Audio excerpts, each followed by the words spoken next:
Mi hija me miró a los ojos y me dijo que los padres deben invertir en sus hijos, mientras yo sostenía en mis manos temblorosas un contrato de $60,000 que había firmado a mi nombre sin mi permiso. Esa mañana, cuando desperté, jamás imaginé que descubriría la traición más dolorosa de mi vida, perpetrada por la persona que más amaba en este mundo. Mónica había usado mi crédito, mi nombre, mi reputación para contratar la boda de sus sueños, y cuando la confronté, tuvo la audacia de llamarme desagradecida. Soy Estefanía, tengo 70 años y durante toda mi vida he sido madre soltera. Trabajé en 3 empleos simultáneamente para darle a mi hija todo lo que yo nunca tuve. Limpié oficinas de madrugada, vendí comida casera los fines de semana y cosí ropa para vecinas hasta altas horas de la noche. Cada centavo que ganaba era para Mónica, para sus estudios, para su ropa, para sus caprichos. Nunca me compré un vestido nuevo, nunca fui a un salón de belleza, nunca me di un lujo. Mi vida entera giró alrededor de hacer feliz a mi hija. Mónica ahora tiene 32 años y está comprometida con Raúl, un hombre que desde el primer día me trató como si fuera invisible. Cuando llega a mi casa, ni siquiera me saluda. Habla por encima de mí como si no existiera. Su madre, Bárbara, es peor todavía. La primera vez que la conocí, inspeccionó mi casa como si fuera una inspectora de sanidad, tocando mis muebles viejos con disgusto y susurrando comentarios despectivos a su hijo. Todo comenzó hace 3 meses, cuando Mónica anunció que quería una boda por todo lo alto. Me emocioné pensando que por fin podría participar en algo importante para ella. Pero cuando mencioné mis ahorros modestos, me miró con esa sonrisa condescendiente que tanto odio y dijo que necesitaban algo más sofisticado, algo que estuviera a la altura de la familia de Raúl. Le pregunté cuánto costaría y cuando me dijo $60,000, casi me desmayo. Le expliqué que no tenía esa cantidad de dinero, que con mi pensión apenas cubría mis gastos básicos, que tendríamos que buscar alternativas más económicas. Pero Mónica ya no me escuchaba. Estaba hablando por teléfono con organizadores de eventos, probando vestidos de novia rosa pálido que costaban más que mi renta anual, eligiendo flores importadas que valían más que mi salario mensual. Durante semanas, cada conversación terminaba en reproches. Me decía que era tacaña, que después de todo lo que había hecho por mí, lo mínimo que podía hacer era darle una boda digna. Raúl se sumaba a las críticas, insinuando que si realmente la amara, encontraría la manera de conseguir el dinero. Bárbara llegó a sugerir que pidiera un préstamo o que vendiera mi pequeño departamento. Un día llegué del mercado y encontré a Mónica en mi cocina, hablando animadamente por teléfono. Cuando colgó, me informó que había apartado el salón de eventos más exclusivo de la ciudad. Mi corazón se aceleró. Le pregunté cómo había pagado el anticipo y me respondió con una sonrisa que me heló la sangre. Había usado mis datos personales para solicitar un crédito a mi nombre. En ese momento, mi mundo se tambaleó. Le grité que cómo se atrevía a hacer algo así sin mi consentimiento. Que eso era ilegal. Que podía meterme en problemas financieros terribles. Pero Mónica no mostró ni una pizca de arrepentimiento. Me dijo que era hora de que dejara de ser egoísta, que los padres se sacrifican por sus hijos, que después de todo lo que había invertido en criarla, esto era lo mínimo que podía hacer. Cuando intenté cancelar el contrato, descubrí que la letra pequeña me obligaba a pagar una penalización del 80% si me retractaba. $60,000 se habían convertido en una deuda que me perseguiría el resto de mi vida. Mónica había calculado todo perfectamente. Me había tendido una trampa de la cual no podía escapar. Esa noche no pude dormir. Me quedé sentada en mi vieja mecedora, mirando el contrato una y otra vez, sin poder creer que mi propia hija me hubiera traicionado de esa manera. Lo que más me dolía no era el dinero, sino darme cuenta de que para Mónica yo no era su madre, sino un cajero automático que había dejado de funcionar. Al día siguiente, Mónica llegó a mi casa acompañada de Raúl y Bárbara. Venían con una actitud triunfante, como si hubieran ganado una batalla. Se sentaron en mi sala como si fueran los dueños del lugar, y Mónica comenzó a mostrarme fotos en su teléfono de todo lo que había contratado para la boda. El salón de cristal con vista panorámica, el menú de 7 tiempos preparado por un chef reconocido, la orquesta de 15 músicos, las flores importadas de Holanda. Cada imagen era una bofetada. Cada detalle representaba meses de mi pensión. Cuando terminó su presentación, me miró esperando algún tipo de felicitación. Le dije que tenía que cancelar todo, que no podía pagar esa cantidad. Entonces comenzó el verdadero infierno. Raúl fue el primero en atacar. Me dijo que era una vergüenza que una madre no quisiera darle lo mejor a su hija. Que él venía de una familia donde los padres se desvivían por hacer felices a sus hijos, donde nunca escatimaban en gastos cuando se trataba de momentos importantes. Sus palabras eran cuchillos envueltos en terciopelo, cada frase diseñada para hacerme sentir como la peor madre del mundo. Bárbara no se quedó atrás. Con esa voz dulzona que usaba para disfrazar su veneno, me explicó que en su familia tenían la tradición de que los padres pagaran completamente la boda de los hijos. Que era una inversión en su futuro, una forma de demostrar amor verdadero. Me preguntó si acaso no amaba lo suficiente a Mónica como para hacer ese sacrificio. Pero lo que más me destrozó fueron las palabras de mi propia hija. Me dijo que toda su vida había tenido que pasar vergüenzas por mi situación económica. Que sus amigas siempre habían tenido madres que las llevaban de compras a centros comerciales elegantes, que les compraban ropa de marca, que las inscribían en clases de baile y música. Que ella había crecido sintiéndose menos que las demás por culpa de mi mediocridad. Cada palabra era como ácido cayendo sobre una herida abierta. Le recordé todos los sacrificios que había hecho por ella. Las noches sin dormir cosiendo para pagarle la universidad. Los trabajos extras para comprarle los libros que necesitaba. Las veces que me salté comidas para que ella pudiera comer en la cafetería con sus compañeras. Mónica me miró con desprecio y me dijo que esos no habían sido sacrificios, sino obligaciones. Que cualquier madre decente habría hecho lo mismo. Que ahora que finalmente tenía la oportunidad de darle algo realmente valioso, algo de lo que pudiera sentirse orgullosa, yo me negaba por tacañería. Raúl agregó que él había investigado mis finanzas y sabía que tenía algunos ahorros guardados. Que si realmente quisiera, podría conseguir el dinero. Que simplemente no quería hacerlo porque era egoísta. Sus palabras me helaron la sangre. ¿Cómo había conseguido información sobre mis cuentas bancarias? Bárbara sonrió con malicia y me dijo que habían hablado con algunos vecinos, que sabían que yo tenía fama de ser muy ahorrativa, que seguramente tenía dinero escondido debajo del colchón como todas las viejas desconfiadas, que dejara de hacerme la víctima y pusiera el dinero sobre la mesa. En ese momento me di cuenta de que esto había sido planeado. No era una visita espontánea para mostrarme los detalles de la boda. Era una emboscada. Los tres habían venido a presionarme, a quebrar mi resistencia, a obligarme a aceptar lo que ya habían decidido sin consultarme. Mónica se acercó a mí y puso su mano sobre la mía con una falsedad que me revolvió el estómago. Me dijo que entendía que fuera difícil para mí gastar tanto dinero de una sola vez, pero que pensara en lo feliz que la haría. Que después de la boda, ella y Raúl me visitarían más seguido, que tal vez hasta me invitarían a viajar con ellos. Sus promesas sonaban huecas, pero por un momento, solo por un momento, mi corazón de madre desesperada quiso creer que tal vez las cosas podrían cambiar entre nosotras. Que tal vez si hacía este último sacrificio, finalmente tendría a mi hija de vuelta. Pero entonces Raúl arruinó el momento. Con una sonrisa cruel, me dijo que de cualquier manera, yo no tenía opción. Que el contrato ya estaba firmado, que la penalización por cancelar era altísima, que tendría que pagar sí o sí. Que lo único que podían hacer era darme la oportunidad de sentirme bien al respecto, de convertir una obligación en un gesto de amor. Bárbara se rió y comentó que era inteligente usar mi nombre para el contrato, porque así yo no podría escapar de la responsabilidad. Que Mónica había aprendido bien a proteger sus intereses. Lo dijo como si fuera algo de lo que estar orgullosa, como si estuviera felicitando a mi hija por haberme estafado. Me quedé en silencio, procesando la magnitud de lo que estaba sucediendo. No solo me habían timado, sino que ahora se burlaban de mi situación. Me trataban como si fuera una vieja tonta que merecía ser engañada. Como si mi único valor fuera el dinero que podía proporcionarles. Mónica interpretó mi silencio como rendición. Me abrazó teatralmente y me dijo que sabía que al final haría lo correcto. Que siempre había podido contar conmigo, que yo era la mejor madre del mundo, que después de la boda me lo agradecería para siempre. Pero mientras me abrazaba, susurró en mi oído algo que me cambió para siempre.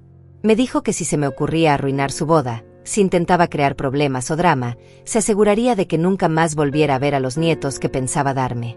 Que cortaría todo contacto conmigo y le diría a todo el mundo que era una abuela tóxica y manipuladora. En ese momento, algo se rompió dentro de mí. La última fibra de esperanza que mantenía mi corazón unido se desintegró por completo. Mi hija no solo me estaba robando, sino que me estaba chantajeando emocionalmente con un futuro que tal vez nunca existiría.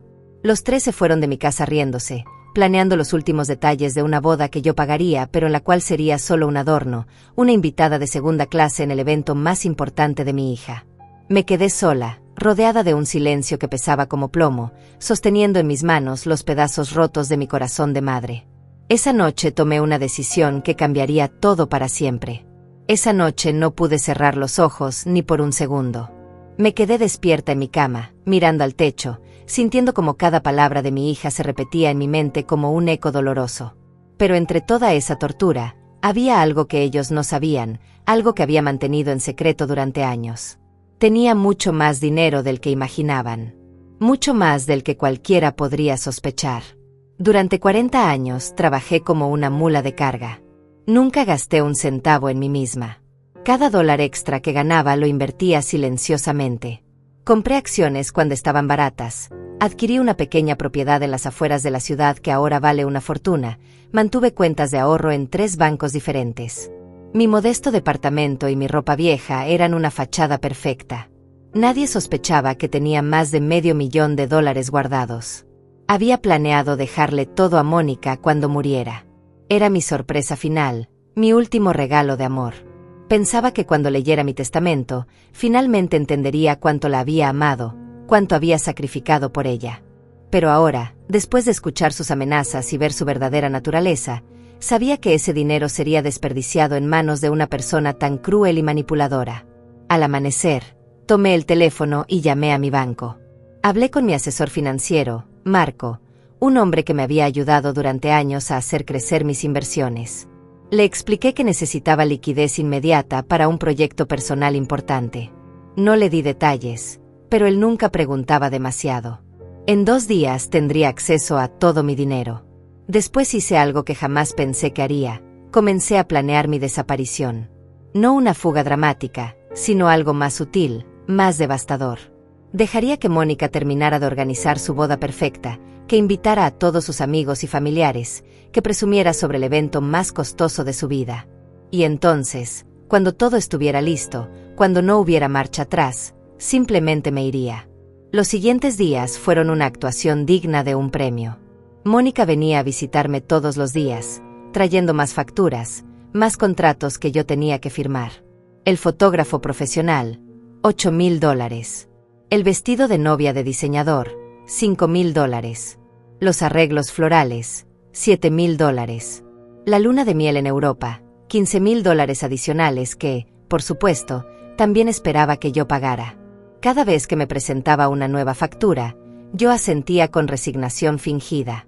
Le decía que tendría que pedir préstamos, que tendría que vender algunas cosas, pero que de alguna manera encontraría el dinero.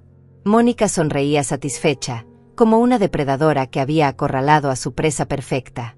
Raúl se volvió aún más desagradable conmigo. Ahora que sabía que pagaría todo, ni siquiera fingía ser cortés. Me hablaba como si fuera su empleada, ordenándome que cambiara esto o aquello, que agregara más invitados a la lista, que mejorara el menú. Cuando le dije que el presupuesto ya estaba al límite, me miró con desprecio y me dijo que una buena suegra siempre encuentra la manera de complacer a la familia. Bárbara era peor todavía. Comenzó a visitarme para darme consejos no solicitados sobre cómo comportarme en la boda. Me dijo que tendría que comprarme un vestido apropiado, algo elegante pero que no compitiera con la novia. Que tendría que ir a un salón de belleza porque no podía aparecer con mi pelo gris natural y mi cara sin maquillaje. Que tendría que aprender a caminar con tacones porque no podía usar mis zapatos cómodos habituales. Sus palabras eran puñales envueltos en papel de regalo. Me decía que entendía que nunca había tenido la oportunidad de asistir a eventos elegantes, que por eso no sabía cómo comportarme en sociedad. Que ella me ayudaría a no hacer el ridículo frente a sus amistades de clase alta. Una tarde, mientras Bárbara me explicaba cómo debía sostener la copa de champán durante el brindis, algo dentro de mí se quebró definitivamente. La miré fijamente y le pregunté si realmente creía que yo era tan estúpida como aparentaba. Ella se rió con condescendencia y me dijo que no era cuestión de inteligencia, sino de clase social. Que algunas cosas simplemente no se podían comprar ni aprender a mi edad. Mónica, que estaba presente durante esa conversación, no defendió a su madre. No dijo una sola palabra cuando Bárbara me humilló frente a ella. Simplemente siguió revisando su lista de invitados, como si yo fuera invisible. En ese momento recordé algo que había olvidado durante años. Cuando Mónica tenía 8 años y otros niños se burlaban de mi trabajo como empleada de limpieza, ella nunca me defendió. Siempre fingía que no me conocía cuando me veía trabajando en lugares públicos. Esa noche, sola en mi habitación, lloré por primera vez en años. Pero no eran lágrimas de autocompasión, sino lágrimas de liberación. Estaba llorando la muerte de mis ilusiones, el final de mi vida como madre abnegada, el cierre de un capítulo que había durado demasiado tiempo. Cuando terminé de llorar, me sentí extrañamente liviana, como si hubiera soltado un peso que había estado cargando durante décadas. Al día siguiente, Mónica llegó con la lista final de invitados. 200 personas. Gente que yo no conocía, amigos de Raúl y su familia, colegas del trabajo, compañeros de universidad. Mi nombre aparecía en la lista como una invitada más, sin ningún reconocimiento especial, sin siquiera el título de madre de la novia. Era solo Estefanía entre 200 extraños que vendrían a celebrar con mi dinero. Le pregunté dónde me habían puesto en el protocolo de la ceremonia. Mónica me miró confundida y me dijo que no había protocolo especial para mí, que me sentaría con los otros invitados y que durante la recepción podría saludar a quien quisiera. No habría discurso de la madre, no habría baile especial, no habría momento alguno en que se reconociera mi presencia o mi contribución. En ese instante comprendí que para mi hija yo no era la madre que había hecho posible su boda. Era simplemente la financista anónima, la patrocinadora invisible que pagaba la fiesta pero que no merecía ningún crédito. Era una ATM con patas que debía mantenerse callada y discreta mientras otros disfrutaban del espectáculo que yo había comprado. Esa misma tarde fui al banco y retiré $50,000 en efectivo. Los metí en una maleta pequeña junto con mis documentos más importantes, algunas fotos viejas y la poca ropa que realmente me importaba. También empaqué algo más, todos los recibos, contratos y documentos que probaban que Mónica había usado mi nombre fraudulentamente para contratar la boda. La boda estaba programada para el sábado. El viernes por la noche, Mónica me llamó para recordarme que tenía que estar lista a las 7 de la mañana porque Bárbara pasaría a recogerme para llevarme al salón de belleza. Me dijo que ya había pagado por adelantado todos los servicios: peinado, maquillaje, manicura. Era su regalo para mí, para que no hiciera el ridículo en su día especial. Le dije que estaría lista. Y técnicamente, no mentí. Estaría lista, pero no para lo que ella esperaba. Estaría lista para comenzar una nueva vida, para recuperar mi dignidad, para demostrarles a todos lo que sucede cuando subestimas a una mujer que ha pasado 70 años aprendiendo a sobrevivir. Esa noche puse mi despertador a las 5 de la mañana. Tenía un viaje que hacer, y quería estar muy lejos cuando comenzara el espectáculo que tanto había costado organizar. A las 5 en punto de la mañana, mi despertador sonó como una campana de libertad. Me levanté sin hacer ruido, como si fuera una ladrona en mi propia casa. Pero no era yo la que había robado en esta historia. Me vestí con mi ropa más cómoda, tomé mi maleta y salí por la puerta trasera mientras el mundo aún dormía. El taxi que había llamado la noche anterior me esperaba en la esquina, con el motor encendido y las luces apagadas. Le di al conductor una dirección que había investigado durante días: el hotel más lujoso de la ciudad, a 3 horas de distancia. Mientras las calles vacías pasaban por la ventana, sentí algo que no había experimentado en décadas: una sensación de poder, de control sobre mi propia vida. Por primera vez en 70 años, estaba haciendo algo completamente para mí, sin pensar en las necesidades o deseos de otra persona. Llegué al Gran Palace Hotel a las 8:30 de la mañana. Era un edificio imponente con columnas de mármol, jardines perfectamente cuidados y un vestíbulo que parecía sacado de una película. Cuando me acerqué al mostrador de recepción, la empleada me miró con sorpresa mal disimulada.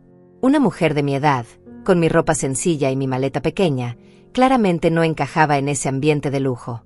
Pero cuando saqué mi tarjeta de crédito Platinum y pedí la suite presidencial por una semana, la actitud de la recepcionista cambió inmediatamente. Me trataron como a la reina que siempre había sido, pero que nunca me habían permitido ser. Me escoltaron hasta una habitación del piso 25 con vista panorámica a toda la ciudad, con una sala de estar más grande que mi departamento completo. Me serví una copa de champán del minibar y me senté en el balcón a esperar. Sabía exactamente lo que estaría sucediendo en este momento. Bárbara habría llegado a mi casa para recogerme y se habría encontrado con que no había nadie. Mónica estaría recibiendo llamadas frenéticas. Raúl estaría maldiciendo y culpándome por arruinar su día perfecto. Mi teléfono comenzó a sonar a las 9:30. Mónica. No contesté. Siguió sonando cada 5 minutos. Después fue el turno de Raúl. Luego Bárbara. Dejé que todas las llamadas fueran al buzón de voz. Quería que se desesperaran un poco más antes de escuchar lo que tenía que decirles. A las 11 de la mañana, cuando ya tenía 40 llamadas perdidas, finalmente decidí contestar. La voz de Mónica sonaba histérica al otro lado de la línea. Me gritaba preguntándome dónde estaba, diciéndome que había arruinado el día más importante de su vida, que todos los invitados ya estaban preguntando por mí. Con una calma que me sorprendió a mí misma, le dije que estaba en un lugar muy cómodo, disfrutando de una mañana espléndida. Que había decidido tomarme unas pequeñas vacaciones para reflexionar sobre mi vida y mis prioridades. Mónica me preguntó si me había vuelto loca, que cómo se me ocurría desaparecer el día de su boda. Le expliqué que había tenido mucho tiempo para pensar durante las últimas semanas. Que había recordado algo muy importante, que ella había usado mi nombre para firmar contratos sin mi consentimiento, lo cual constituía fraude. Que había documentado todo muy cuidadosamente y que tenía todas las pruebas necesarias para presentar una demanda legal. El silencio del otro lado de la línea fue delicioso. Por primera vez en años, Mónica no tenía una respuesta inmediata, una justificación lista, una manipulación preparada. Simplemente se quedó callada, procesando lo que acababa de escuchar. Cuando finalmente habló, su voz había cambiado completamente.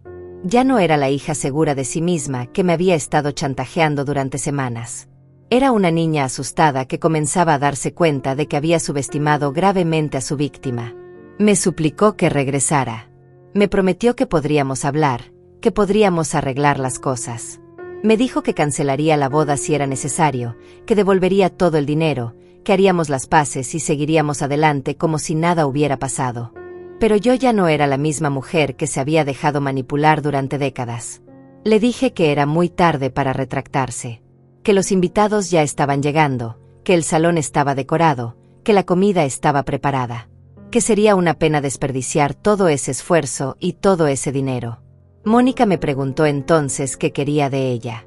¿Qué tenía que hacer para que regresara y arregláramos esta situación? Su voz sonaba rota, desesperada.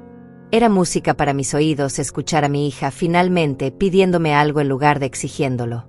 Le dije que no quería nada de ella. Absolutamente nada. Que por primera vez en mi vida, estaba haciendo algo completamente para mí. Que había decidido tomarme unas largas vacaciones para pensar en mi futuro, un futuro que ya no la incluía a ella ni a su nueva familia. Raúl tomó el teléfono y comenzó a gritarme.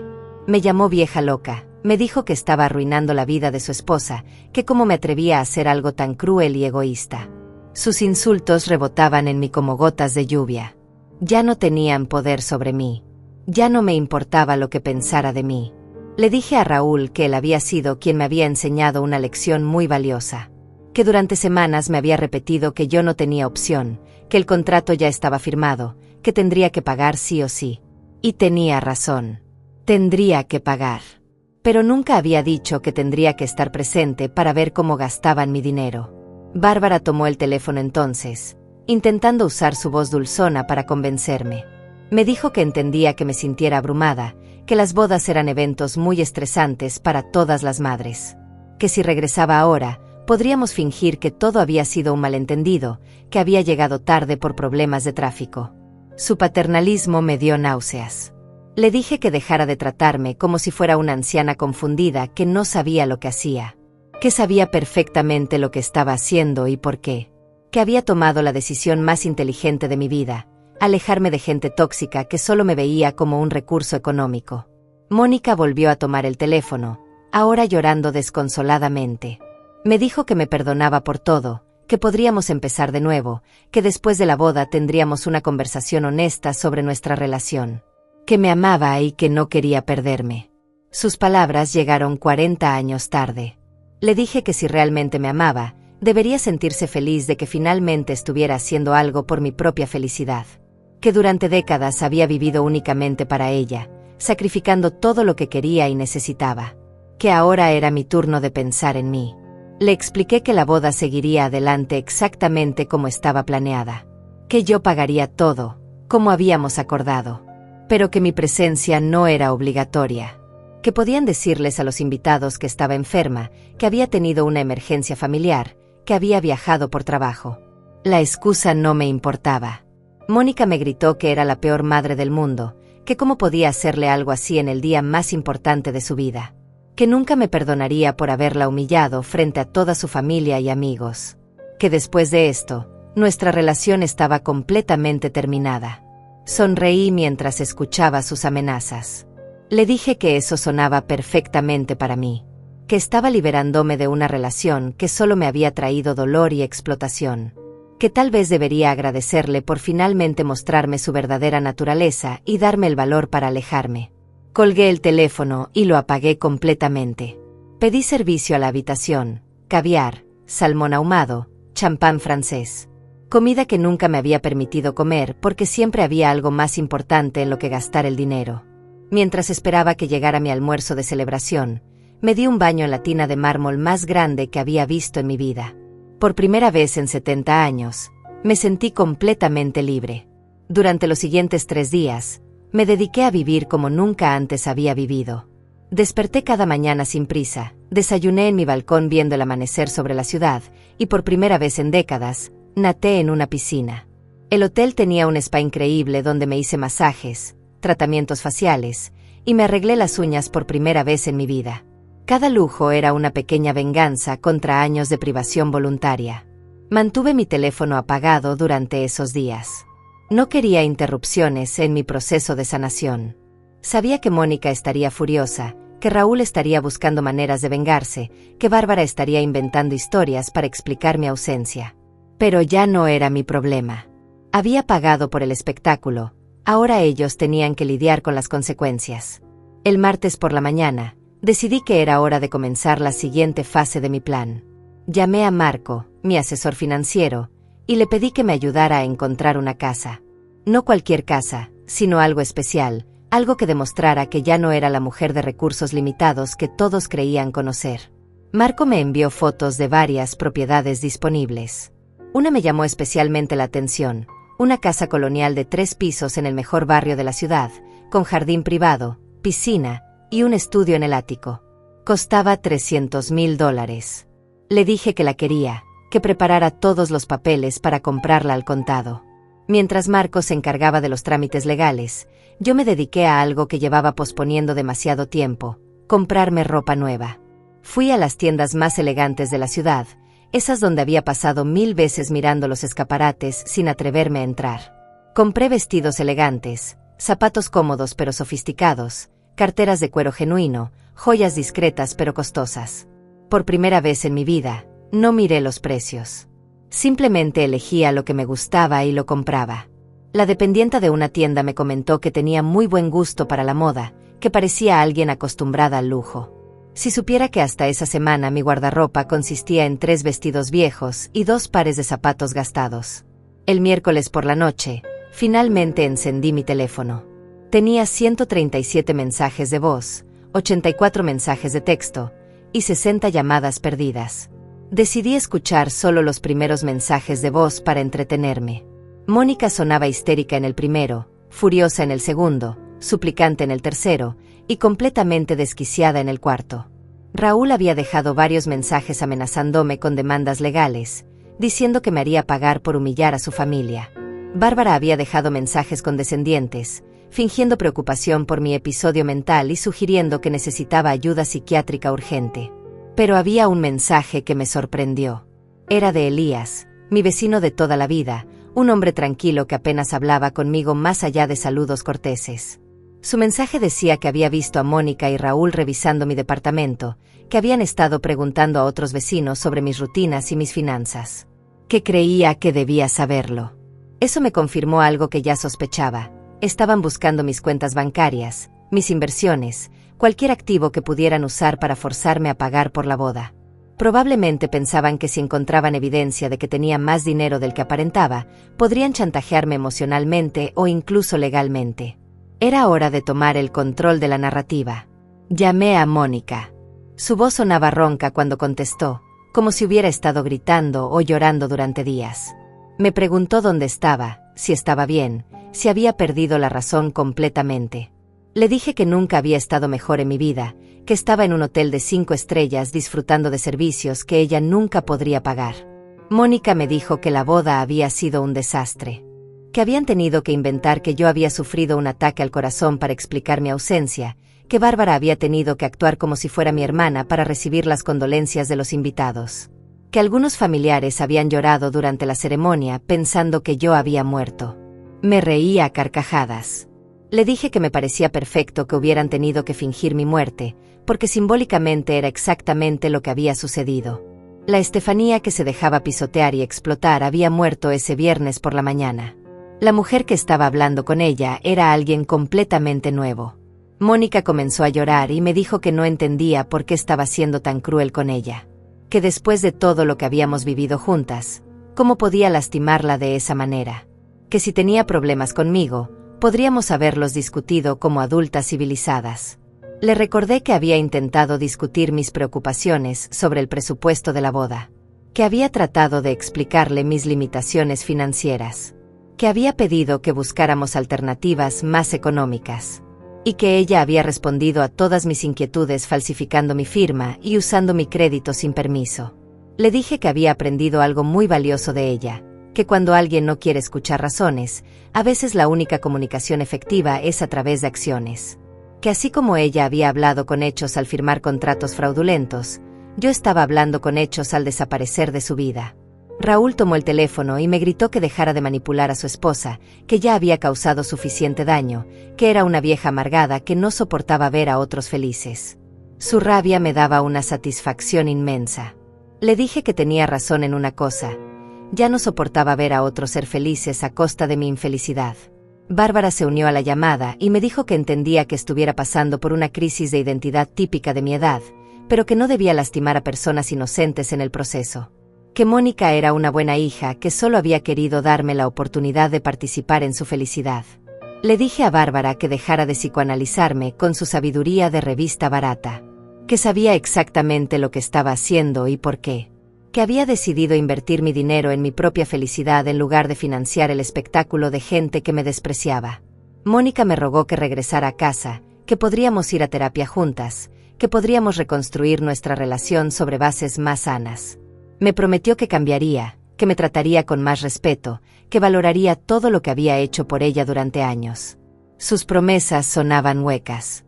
Le dije que era muy tarde para cambios y disculpas, que había tenido 32 años para valorarme y respetarme, y había elegido hacer exactamente lo contrario, que no iba a desperdiciar los años que me quedaban esperando a que una persona tóxica decidiera tratarme como ser humano.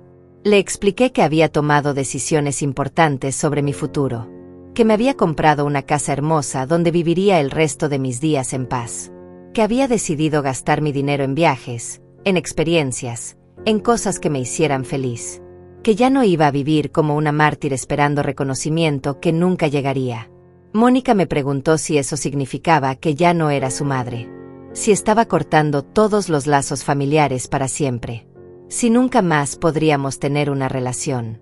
Le dije que esa decisión estaba completamente en sus manos, que si algún día quería conocer a la mujer nueva en la que me había convertido, que si estaba genuinamente interesada en tener una relación basada en respeto mutuo y no en explotación financiera, podía buscarme, pero que tendría que demostrar con hechos, no con palabras, que había cambiado realmente.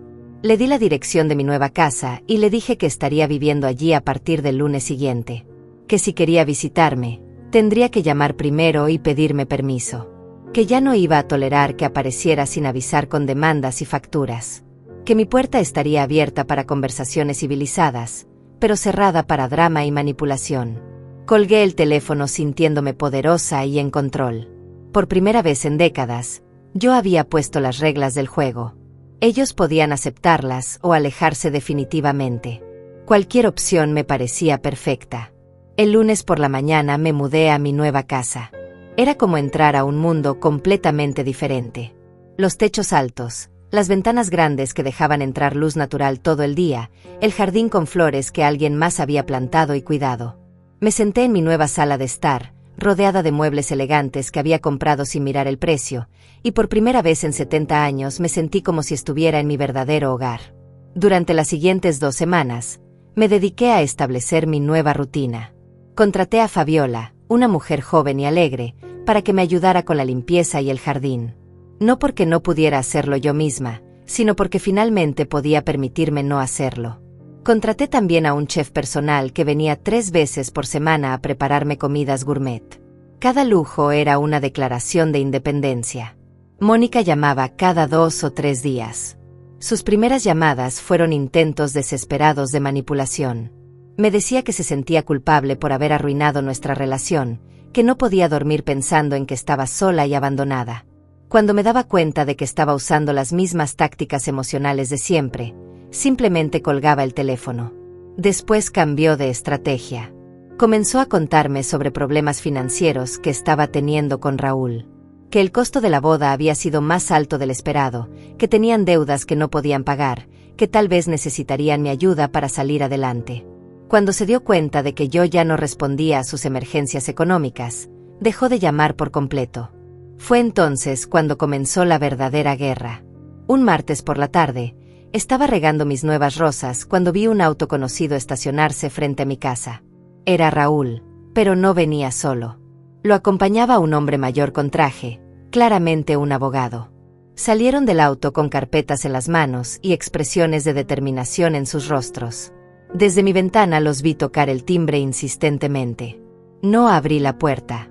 Después de 10 minutos, se dieron por vencidos y se fueron, pero antes Raúl gritó hacia mi casa que esto no iba a quedarse así, que me iban a hacer pagar por todo el daño que había causado. Esa misma noche recibí una llamada de Marco, mi asesor financiero. Me dijo que había recibido citaciones legales relacionadas con mis cuentas bancarias. Aparentemente, Mónica y Raúl habían presentado una demanda alegando que yo tenía una enfermedad mental que me impedía manejar mis finanzas responsablemente. Querían que un juez me declarara incapacitada y les otorgara la custodia de mis bienes. La audacia de su plan me dejó sin palabras por un momento. No solo me habían robado y humillado, sino que ahora querían declararme legalmente incapaz para poder controlar todo mi dinero. Marco me recomendó contratar inmediatamente al mejor abogado de la ciudad especializado en derecho familiar y protección de adultos mayores. Al día siguiente conocí a Javier, un abogado brillante de unos 50 años que se especializaba en casos como el mío. Cuando le expliqué toda la situación, desde el contrato fraudulento hasta la demanda de incapacidad, sonrió de una manera que me tranquilizó inmediatamente. Javier me dijo que tenía un caso sólido contra ellos. Que usar el nombre de alguien para firmar contratos sin autorización era fraude, un delito que podía resultar en cárcel. Que intentar declarar incapaz a una persona competente para robar sus bienes era abuso financiero de adultos mayores, también un delito grave. Que ellos habían cometido múltiples crímenes mientras yo simplemente había ejercido mi derecho a gastar mi dinero como quisiera. Pero Javier tenía una idea aún mejor. Me sugirió que no solo nos defendiéramos, sino que tomáramos la ofensiva. Que presentáramos nuestras propias demandas contra ellos, que hiciéramos público su comportamiento, que los expusiéramos ante la sociedad como los estafadores y abusadores que realmente eran. La idea me emocionó. Durante décadas había sido la víctima silenciosa, la que aguantaba abuso sin quejarse. Era hora de que el mundo supiera qué tipo de personas eran realmente Mónica, Raúl y Bárbara. Javier comenzó a trabajar inmediatamente. Presentamos una contrademanda por fraude, abuso financiero y daños emocionales. Pedimos no solo que se desestimara su demanda de incapacidad, sino que fueran ellos quienes pagaran todas las costas legales y una compensación por el trauma que me habían causado. Mientras tanto, algo interesante comenzó a suceder en mi vecindario. Elías, mi vecino, había comenzado a contarles a otros residentes sobre lo que había presenciado, como Mónica y Raúl habían estado husmeando en mi propiedad, haciendo preguntas sobre mis finanzas, tratándome como si fuera una anciana senil cuando claramente estaba más lúcida que nunca. La historia se extendió rápidamente. Los vecinos comenzaron a visitarme para conocer mi versión de los hechos. Cuando les conté sobre el contrato fraudulento, sobre las humillaciones, sobre cómo habían tratado de declararme incapaz para robar mi dinero, su indignación fue palpable. Una de mis nuevas vecinas, una periodista jubilada llamada Patricia, me sugirió que compartiera mi historia públicamente. Me dijo que había demasiados casos de abuso financiero contra adultos mayores que pasaban desapercibidos porque las víctimas se avergonzaban de denunciar a sus propios familiares. Patricia me ayudó a crear una cuenta en redes sociales. Nunca había usado Facebook o Instagram en mi vida, pero ella me enseñó cómo funcionaban. Mi primera publicación fue simple pero poderosa, una foto mía en mi nueva casa, sonriendo genuinamente por primera vez en años, con un texto que decía: a los 70 años aprendí que nunca es demasiado tarde para elegir la dignidad sobre la explotación familiar. La respuesta fue inmediata y abrumadora. Cientos de personas comentaron compartiendo historias similares. Mujeres de mi edad que habían sido explotadas por hijos ingratos, padres que habían sacrificado todo solo para ser abandonados cuando ya no eran útiles económicamente. Mi historia había tocado una fibra muy sensible en la sociedad. Mónica se enteró de mi presencia en redes sociales y enloqueció completamente. Me llamó gritándome que como me atrevía a avergonzarla públicamente, que estaba arruinando su reputación, que sus amigos y colegas estaban preguntándole sobre la publicación de su madre. Le dije que por fin había encontrado mi voz después de 70 años de silencio. Que si se sentía avergonzada por mi historia, tal vez debería reflexionar sobre por qué sus acciones la hacían quedar tan mal cuando las contaba honestamente. Raúl intentó una táctica diferente. Me envió mensajes amenazándome con demandarme por difamación si no eliminaba mis publicaciones. Le respondí con una captura de pantalla de todos los documentos legales que probaban cada una de mis afirmaciones. Le dije que tenía pruebas de todo, que si quería llevar el caso a juicio público, yo estaba más que preparada. Bárbara trató de contactar a Patricia, mi vecina periodista, para pedirle que me convenciera de parar con las publicaciones. Le dijo que yo estaba exagerando la situación, que había malentendidos familiares normales que estaba magnificando por despecho. Patricia le preguntó si negaba que habían usado mi nombre fraudulentamente para contratar la boda, y Bárbara colgó inmediatamente.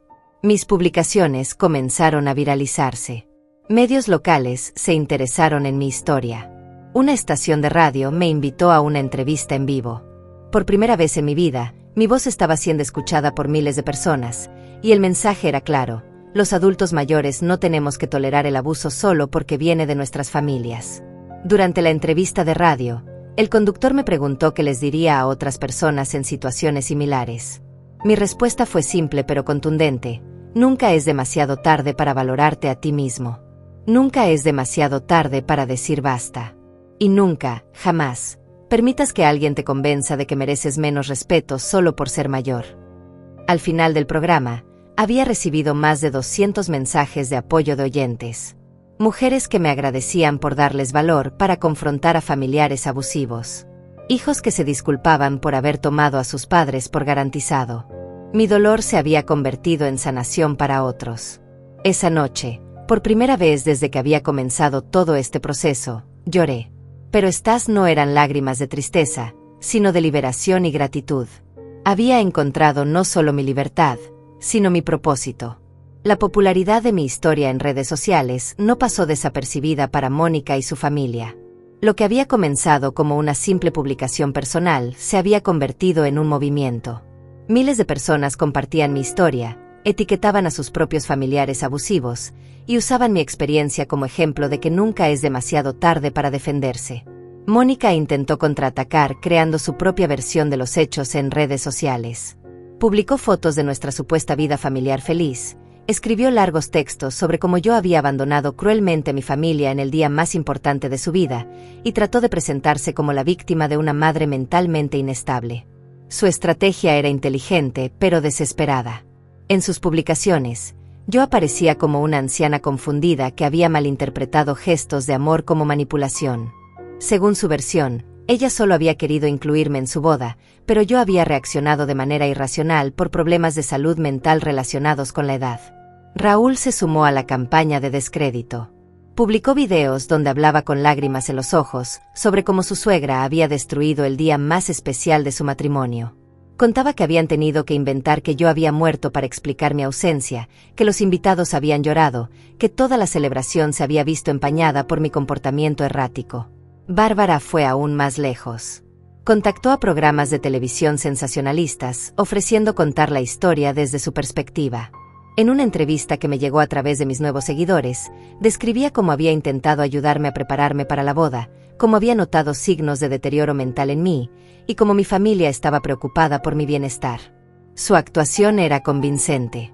Hablaba con la autoridad de alguien que conoce los síntomas de demencia senil, mencionaba episodios específicos donde yo había mostrado confusión o agresividad. Por un momento, viendo esa entrevista, casi me convencí de que tal vez realmente tenía problemas mentales. Pero entonces recordé algo crucial. Tenía pruebas.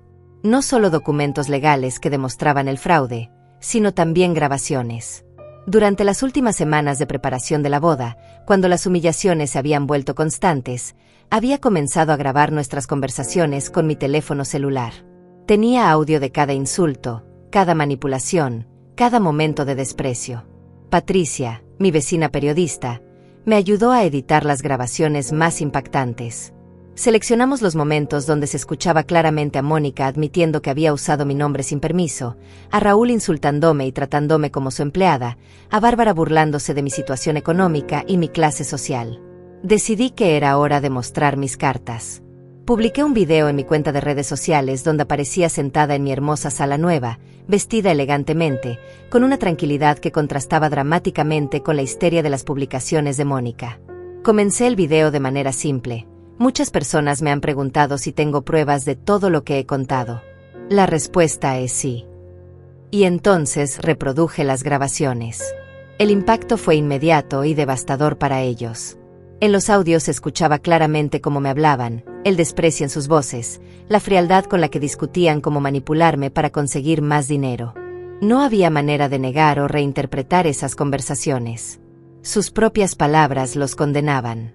La grabación más dañina era una donde Mónica le decía a Raúl que yo era tan ingenua que podían pedirme cualquier cantidad adicional para la luna de miel, que siempre encontraba la manera de conseguir dinero cuando la presionaban lo suficiente. Raúl respondía riéndose que yo era como una gallina de huevos de oro, que solo había que saber apretar los botones correctos para que siguiera pagando. Esa conversación particular fue compartida miles de veces. Los comentarios en redes sociales se volvieron brutales contra ellos. La gente los llamaba estafadores, abusadores, parásitos. Mónica tuvo que cerrar sus cuentas de redes sociales porque los mensajes de odio se volvieron incontrolables. Pero lo que realmente los destruyó fue cuando alguien identificó el lugar donde trabajaba Raúl. Era una empresa de consultoría financiera que se enorgullecía de su reputación ética.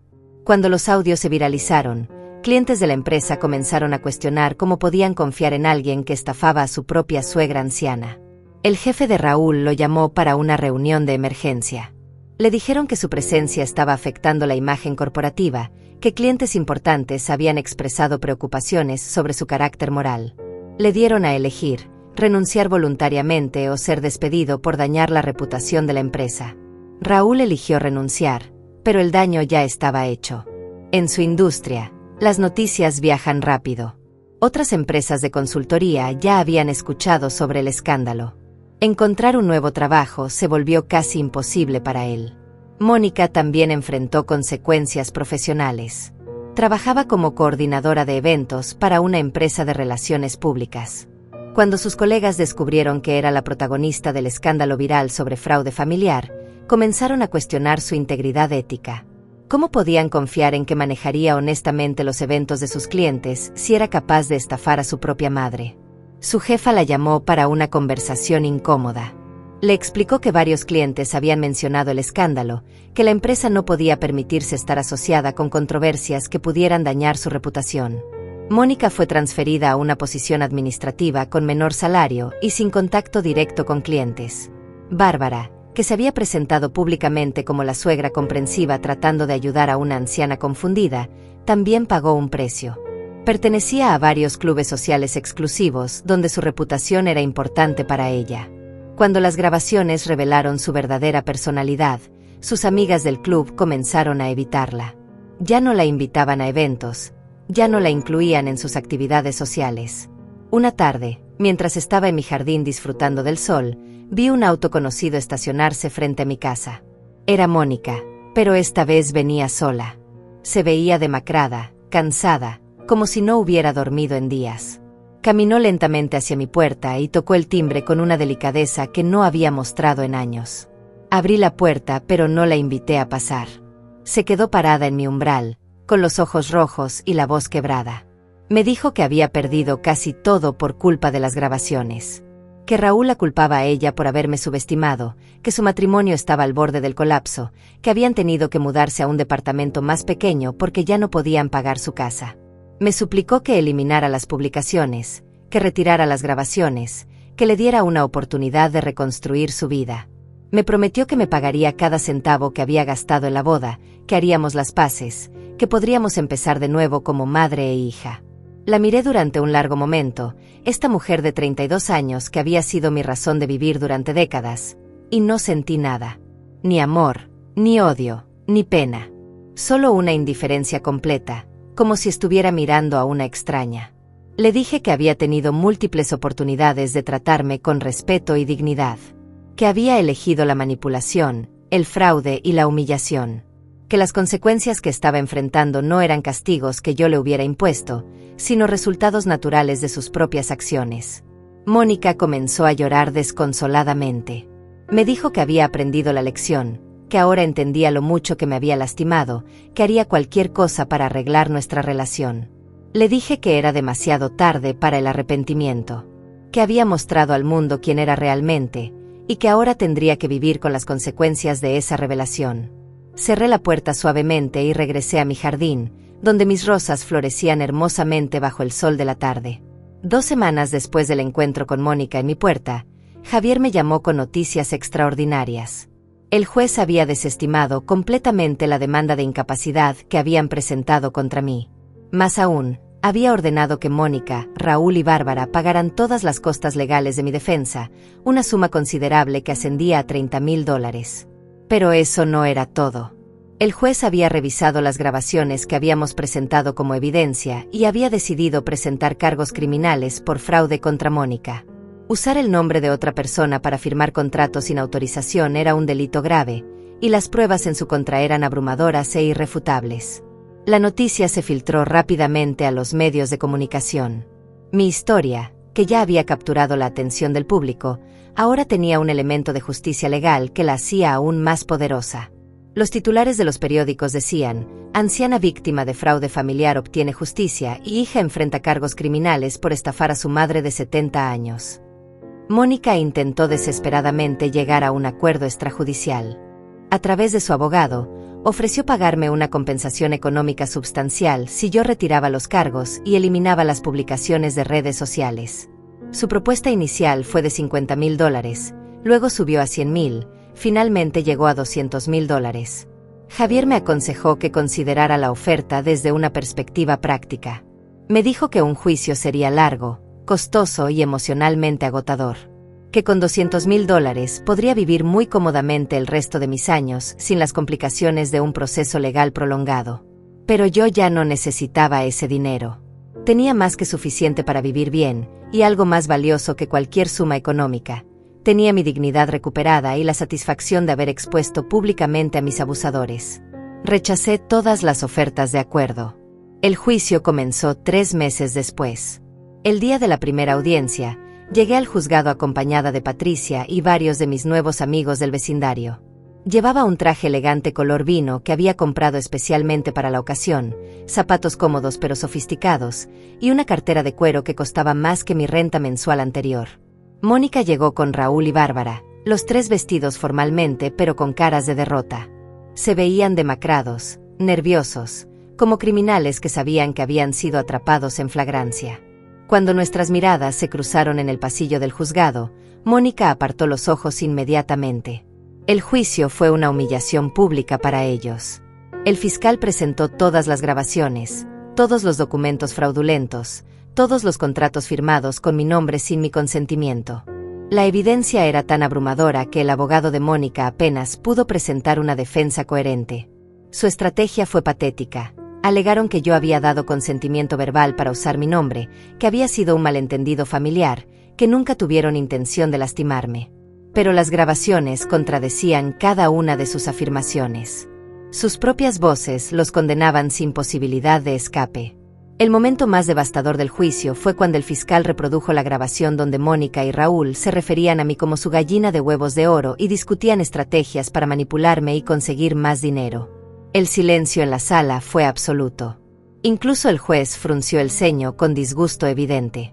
Cuando me tocó testificar, hablé con una claridad y una fuerza que me sorprendieron a mí misma. Relaté décadas de sacrificios, de trabajo incansable, de privaciones voluntarias para darle a mi hija todo lo que necesitaba. Describí cómo había ahorrado cada centavo pensando en su futuro, cómo había planeado dejarle una herencia substancial cuando muriera. Expliqué al jurado cómo había descubierto el fraude, cómo me habían chantajeado emocionalmente cuando traté de resistirme, cómo me habían amenazado con cortarme el contacto con futuros nietos si no cooperaba. Mi testimonio fue interrumpido varias veces por murmullos indignados del público presente. El abogado de Mónica trató de desacreditarme sugiriendo que tenía problemas de memoria relacionados con la edad, que había malinterpretado eventos normales de planificación de boda. Pero cuando intentó hacerme preguntas capciosas sobre fechas y detalles específicos, respondí con una precisión que dejó claro que mi mente estaba perfectamente lúcida. Javier presentó también evidencia de mi competencia financiera. Mostró mis inversiones inteligentes, mis transacciones bancarias organizadas, mi historial de pagos impecable. Demostró que lejos de ser una anciana confundida, era una mujer con habilidades financieras superiores a las de la mayoría de personas de cualquier edad. El testimonio más dañino para Mónica vino de una fuente inesperada. Elías, mi vecino. Había sido testigo de muchas de las visitas de Mónica y Raúl a mi antigua casa. Describió cómo había visto a Raúl revisando mi correspondencia cuando yo no estaba presente, cómo había escuchado gritos y discusiones que venían de mi departamento durante las semanas previas a la boda. Elías también testificó sobre el día después de mi desaparición. Había visto a Mónica y Raúl forzar la entrada a mi departamento con una llave que habían conseguido de alguna manera. Los había visto salir cargando cajas llenas de mis documentos personales, claramente buscando información sobre mis finanzas. Cuando el fiscal le preguntó por qué no había intervenido o llamado a la policía, Elías respondió con honestidad: pensé que eran asuntos familiares privados. No sabía que estaban cometiendo delitos contra una mujer que había sido nada más que generosa con ellos durante décadas. El juicio duró 5 días. Durante ese tiempo, los medios de comunicación cubrieron cada sesión. Mi historia se había convertido en un símbolo de la lucha contra el abuso financiero de adultos mayores. Organizaciones de derechos de ancianos me contactaron para pedirme que fuera portavoz de sus campañas. El último día del juicio, Mónica finalmente tomó el estrado. Su testimonio fue una mezcla desesperada de excusas, justificaciones e intentos patéticos de manipulación emocional.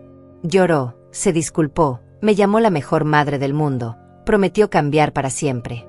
Pero cuando el fiscal la confrontó con las grabaciones específicas donde se burlaba de mí y planeaba estafas adicionales, se desmoronó completamente. Admitió que había usado mi nombre sin permiso, que había mentido sobre tener mi autorización, que había planeado continuar presionándome por dinero después de la boda. Su confesión selló su destino. El jurado deliberó menos de 2 horas antes de declararla culpable de fraude en primer grado, falsificación de documentos y abuso financiero de adultos mayores. El juez la sentenció a 2 años de prisión, 5 años de libertad condicional, y la obligó a pagarme una compensación de $150,000. Raúl y Bárbara, aunque no enfrentaron cargos criminales, fueron declarados cómplices civiles y ordenados a pagar daños adicionales por su participación en el esquema de abuso. La suma total que debían pagarme ascendía a casi $300,000. Cuando el juez leyó la sentencia, no sentí triunfo ni venganza. Sentí algo más profundo y más satisfactorio: justicia. Por primera vez en mi vida, alguien había reconocido oficialmente que lo que me habían hecho estaba mal, que yo no merecía ese trato, que tenía derecho a ser protegida y respetada. Mónica fue esposada inmediatamente después de la lectura de la sentencia. Mientras la llevaban fuera de la sala, se volteó para mirarme una última vez. Sus ojos estaban llenos de lágrimas y algo que podría haber sido arrepentimiento genuino, pero era demasiado tarde para eso. Salí del juzgado rodeada de periodistas y cámaras, pero también rodeada de personas que me apoyaban. Ancianos que habían vivido experiencias similares, activistas de derechos humanos, vecinos que se habían convertido en verdaderos amigos. Por primera vez en 70 años, tenía una comunidad real que me valoraba por quien era, no por lo que podía darles. 6 meses después del juicio, Mi vida había cambiado de maneras que nunca podría haber imaginado. La compensación económica que recibí del caso legal me permitió vivir con una comodidad que había sido impensable durante 70 años, pero más importante que eso, había encontrado una paz interior que no sabía que existía. Mi casa se había convertido en un refugio no solo para mí, sino para otras mujeres mayores que habían pasado por experiencias similares. Patricia había creado un grupo de apoyo informal que se reunía en mi sala todos los miércoles por la tarde. Venían mujeres de 60, 70, 80 años, todas con historias de abuso familiar, explotación financiera o simplemente décadas de ser tomadas por garantizado. Escuchar sus historias me confirmó algo que ya sospechaba. Mi experiencia no había sido única ni excepcional. Había miles de mujeres de mi generación que habían sacrificado todo por familias que no las valoraban, que habían trabajado hasta el agotamiento para criar hijos ingratos, que habían sido descartadas cuando ya no eran útiles económicamente. Una de las mujeres del grupo, Rosa de 75 años, me contó cómo su hijo había vendido su casa sin su conocimiento y la había internado en un asilo barato para quedarse con el dinero. Otra, Carmen de 68 años, describió cómo sus hijas la habían aislado de sus nietos porque se negaba a darle su pensión completa cada mes. Sus historias eran devastadoras, pero también liberadoras. Me di cuenta de que compartir nuestras experiencias no solo sanaba nuestras heridas individuales, sino que creaba una red de apoyo y comprensión que ninguna de nosotras había tenido antes. Mi presencia en redes sociales había crecido exponentially. Tenía más de 200.000 seguidores que seguían mi historia y compartían las suyas. Había comenzado a recibir invitaciones para hablar en conferencias sobre derechos de adultos mayores, en universidades sobre relaciones familiares saludables, en organizaciones que luchaban contra el abuso financiero. Cada vez que contaba mi historia públicamente, terminaba con la misma reflexión: no me arrepiento de haber amado a mi hija. Solo lamento no haber comprendido antes que la bondad nunca debe practicarse a costa de la autodestrucción. Mónica cumplió 8 meses de su sentencia antes de ser liberada por buen comportamiento. Durante todo ese tiempo, no intentó contactarme ni una sola vez. No recibí cartas desde la prisión, no hubo llamadas telefónicas, no hubo mensajes a través de terceros. Era como si hubiera aceptado finalmente que nuestra relación había terminado para siempre. Cuando salió de prisión, se mudó a otro estado con Raúl, quien finalmente había conseguido trabajo en una empresa pequeña con un salario mucho menor al que tenía antes. Bárbara había perdido su posición social y ahora vivía recluida, evitando las miradas de juicio de sus antiguos círculos sociales. A través de conocidos mutuos, me enteré de que el matrimonio de Mónica estaba pasando por dificultades severas. Raúl la culpaba por haber sido tan torpe en su manejo de la situación conmigo, por no haber sabido manipularme mejor, por haber arruinado sus carreras profesionales con su estupidez. Las bases de su relación, construidas sobre la explotación y el materialismo, no podían soportar las presiones de la adversidad real. Un año después del juicio, recibí una carta inesperada. Era de Mónica, escrita a mano en papel simple, sin membrete ni adornos. La carta era breve y directa. Mamá, sé que no tengo derecho a pedirte perdón después de todo lo que te hice. Sé que he perdido para siempre tu amor y tu confianza, y que eso es culpa mía completamente. No escribo esperando una respuesta o una segunda oportunidad. Solo quiero que sepas que finalmente entiendo lo que perdí. No perdí una fuente de dinero o una persona que me resolviera problemas. Perdí a la única persona que me amó incondicionalmente durante 32 años. Perdí a mi madre. Y ahora entiendo que eso es algo que nunca podré recuperar o reemplazar. Espero que seas feliz, porque te lo mereces más que nadie en el mundo. Leí la carta varias veces, esperando sentir algo, tristeza, nostalgia, tal vez un impulso de reconciliación. Pero lo único que sentí fue una indiferencia tranquila.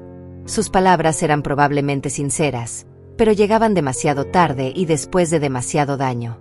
Guardé la carta en un cajón de mi escritorio y nunca la respondí. No por crueldad, sino porque había aprendido que algunas heridas son demasiado profundas para sanar, que algunas traiciones son demasiado graves para perdonar, y que está bien aceptar eso sin culpa. Mi nueva vida estaba llena de propósito y significado.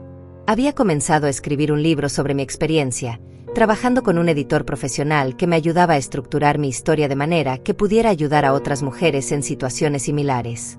El libro se llamaría Nunca es demasiado tarde. Una mujer de 70 años recupera su dignidad. También había empezado a viajar, algo que nunca me había permitido hacer antes.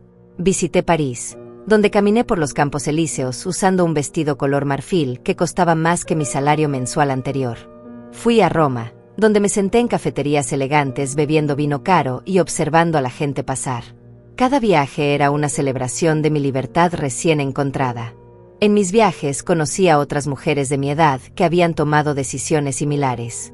Mujeres que habían dejado matrimonios tóxicos después de décadas, que habían cortado lazos con familiares abusivos, que habían decidido vivir sus últimos años para sí mismas en lugar de para otros. Formamos una hermandad informal de mujeres que habían elegido la dignidad sobre la conveniencia social. Una tarde de domingo, mientras trabajaba en mi jardín, vi un auto desconocido estacionarse frente a mi casa. Una mujer joven salió del vehículo, cargando flores y con expresión nerviosa. Por un momento pensé que podría ser Mónica, pero cuando se acercó, vi que era una completa extraña. Se presentó como Laura, una mujer de 28 años cuya abuela había seguido mi historia en redes sociales antes de morir. Me explicó que su abuela había estado en una situación similar con su propio hijo, el padre de Laura, pero nunca había encontrado el valor para confrontarlo. Había vivido sus últimos años siendo explotada financieramente, muriendo prácticamente en la pobreza después de haber trabajado toda su vida. Laura me dijo que mi historia le había dado a su abuela esperanza en sus últimos meses, que le había demostrado que era posible defenderse sin importar la edad, que había muerto sintiéndose validada y comprendida por primera vez en años. Me trajo las flores como agradecimiento, no solo de ella sino de docenas de familias que habían cambiado su comportamiento después de ver las consecuencias de tratar mal a sus adultos mayores. Mi historia había servido como advertencia para hijos abusivos y como inspiración para padres maltratados. Esa noche, sentada en mi balcón con una copa de vino mientras veía el atardecer sobre mi jardín perfectamente cuidado, reflexioné sobre el camino que había recorrido. Hacía exactamente 2 años. Era una mujer de 70 años viviendo en un departamento modesto, trabajando para pagar los caprichos de una hija que me despreciaba, sin voz propia ni autonomía real. Ahora era dueña de una hermosa casa, tenía una comunidad de amigas genuinas, había recuperado mi dignidad y había encontrado un propósito que iba más allá de mi propia sanación. Mi dolor se había convertido en poder, mi humillación en sabiduría, mi silencio forzado en una voz que inspiraba a miles. No me arrepentía de nada. No me arrepentía de haber amado profundamente, incluso cuando ese amor fue traicionado.